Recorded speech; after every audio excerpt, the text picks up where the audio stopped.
بسم اللہ الرحمن الرحیم۔ السلام علیکم ورحمۃ اللہ وبرکاتہ۔ کیا حال ہے پیارے بچوں؟ یہ آپ کی اردو کا پیریڈ ہے۔ پہلے ہم دعا پڑھ لیتے ہیں۔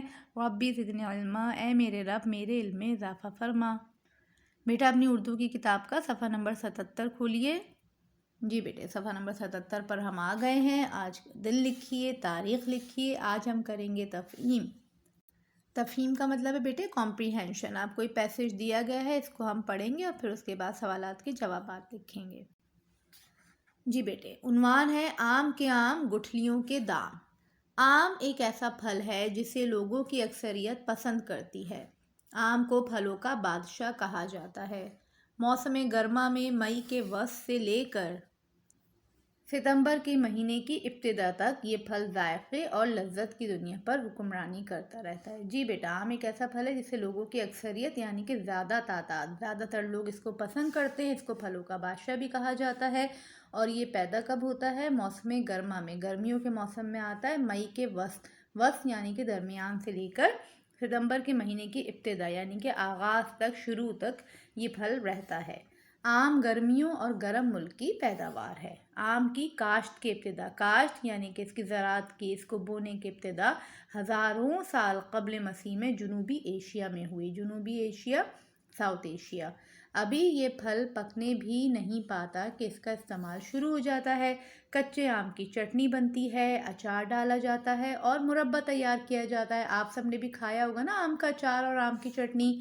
آم پاکستان، بھارت اور فلپائن کا قومی پھل ہے۔ جی بیٹے یہ نیشنل فروٹ ہے پاکستان کا، انڈیا کا اور فلپائن کا۔ ظہیر الدین بابر نے اپنی آپ بیتی میں آم کو ایک بہترین پھل قرار دیا ہے۔ ظہیر الدین بابر کون تھے بیٹے؟ یہ بادشاہ تھے اور انہوں نے اپنی آپ بیتی لکھی ہے یعنی کہ اپنی اسٹوری لکھی ہے، اپنے لائف کی بائیوگرافی لکھی ہے، تو اس میں انہوں نے آم کو ایک بہترین پھل کہا ہے۔ اکبر بادشاہ کو بھی اس پھل سے بڑی رغبت تھی۔ یوں تو آم کی بے شمار اقسام ہیں لیکن بنیادی طور پر اس کی دو خاص قسمیں تخمی اور قلمی ہیں۔ تخمی قدرے چھوٹا ہوتا ہے، اس کی گٹھلی بڑی اور چھلکا موٹا ہوتا ہے۔ جی بیٹے یہ تخمی اور قلمی دو قسمیں ہیں اور ان کا فرق کیا ہے کہ تخمی قدرے چھوٹا ہوتا ہے، کمپیریٹیولی چھوٹا ہوتا ہے، اس کی گٹھلی بڑی ہوتی ہے اور چھلکا موٹا ہوتا ہے۔ اس کا درخت بھی قلمی آم سے چھوٹا ہوتا ہے جبکہ قلمی آم بڑا ہوتا ہے۔ ٹھیک ہے، جو دوسرے ٹائپ کا آم ہے گٹھلی چھوٹی اور چھلکا پتلا ہوتا ہے، اس کا درخت گھنا اور بڑا ہوتا ہے۔ آم کی چند مشہور اقسام میں دسہری، چونسا، انور رٹھول، سندھڑی، لنگڑا، سرولی وغیرہ شامل ہیں۔ آپ لوگوں نے بھی سارے نام سنے ہوں گے نا بیٹا، کیونکہ آپ لوگ بھی کھاتے ہیں سارے آم۔ دنیا بھر میں پاکستانی آم کی بہت مانگ ہے، ڈیمانڈ ہے۔ پاکستان کا شہر میرپور خاص آم کی کاشت کے حوالے سے دنیا بھر میں مشہور ہے، جتنا چونسا آم پنجاب کی پیداوار ہے۔ جی بیٹے جو میرپور خاص کہاں پر ہے؟ سندھ میں ہے۔ وہ بہت مشہور ہے کس کام کے لیے؟ آم کی کاشت کے لیے۔ جبکہ پنجاب کی پیداوار خاص کیا ہے؟ چونسا آم۔ ٹھیک ہے، سندھڑی اور دسہری سندھ کی پہچان ہے۔ آم کے بے شمار فائدے ہیں۔ کچے آم کا شربت لو سے بچاتا ہے۔ جی آم کے فائدے بتا رہے ہیں بیٹے۔ کچے آم کا شربت جس کو ہم کیری بھی کہتے ہیں وہ لو سے بچاتا ہے۔ آم کی گٹھلی کو مسواک کے طور پر استعمال کرنے سے منہ کی بدبو ختم ہوتی ہے، دانت مضبوط اور صاف ہوتے ہیں۔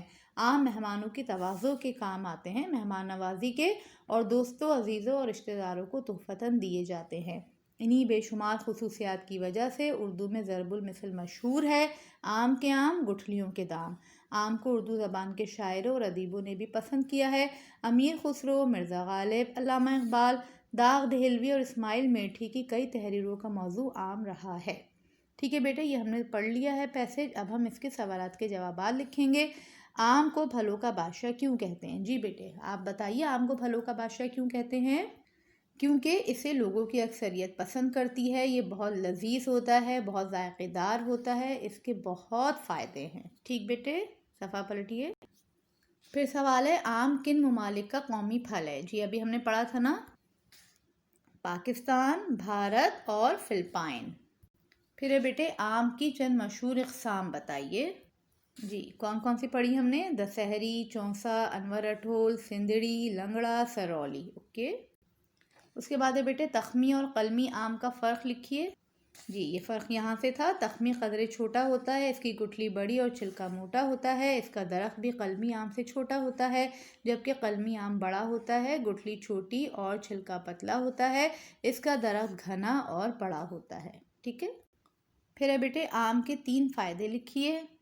جی یہ ہم نے یہاں سے پڑھے تھے، آم کے بے شمار فائدے ہیں۔ کچے آم کا شربت لو سے بچاتا ہے، آم کی گٹھلی کو مسواک کے طور پر استعمال کرنے سے منہ کی بدبو ختم ہوتی ہے، دانت مضبوط اور صاف ہوتے ہیں، آم مہمانوں کی تواضع کے کام آتے ہیں، دوستوں عزیزوں رشتہ داروں کو تحفتاً دیے جاتے ہیں۔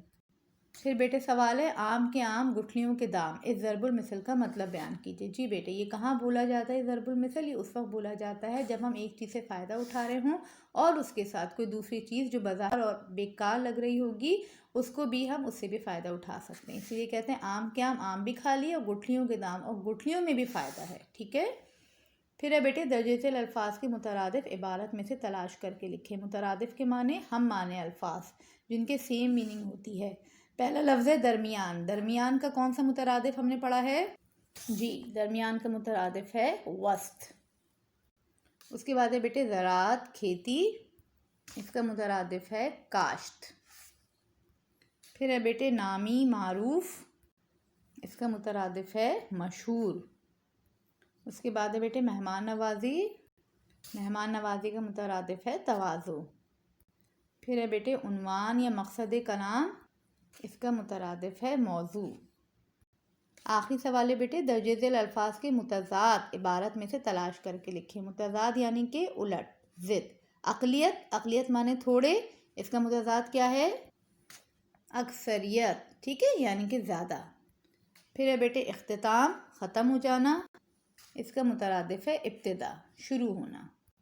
اس کے بعد ہے بیٹے ناپسند، بدترین، کمزور، ان کے متضاد آپ عبارت میں سے تلاش کر کے لکھیں گے۔ امید ہے آج کا کام آپ کو پسند آیا ہوگا، اپنا خیال رکھیے گا اور گرمیوں کے موسم میں خوب آم کھائیے گا۔ جزاک اللہ خیراً کثیرا۔ السلام علیکم ورحمۃ اللہ وبرکاتہ۔